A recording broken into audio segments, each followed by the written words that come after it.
Slay the Spire is one of the most addictive games I've ever played. It works by choosing new cards every playthrough that you use to battle enemies. I'm making a game that works the same way, but instead of choosing cards, you mix and match lines of poetry. My name is Jesse, and that game is called Battle Poet.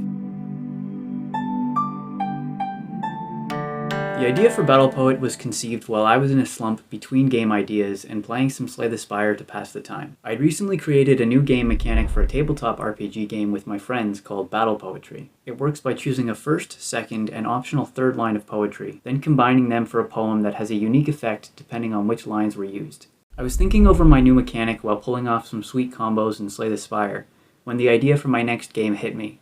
I would take the randomization and uphill journey of Spire and combine that with battle poetry. I started with a paper prototype and then turned it into a proper video game with some basic visuals. Almost immediately, I ran into a problem with translating card game concepts into my battle poetry mechanic. When you draw a new hand of cards each turn in Slay the Spire, you're forced to only use what is put in front of you at that moment. In Battle Poet, however, you get to choose whatever lines you have so long as they're in the correct order to continue the poem. This means that there's a danger of having certain combination of lines which are always the most powerful. I dealt with this by using a wide range of costs for poetry lines.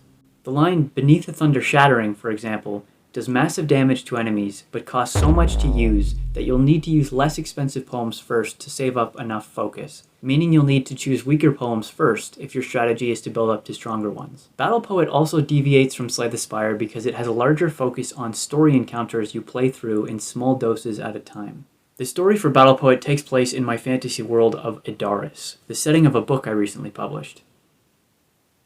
Since it takes place among a people group called the Musanai, which I based largely on ancient Japan, the game's art is inspired by Japanese ink drawings. If you think Battle Poet sounds cool and want to support the project, like the video and sub to the channel.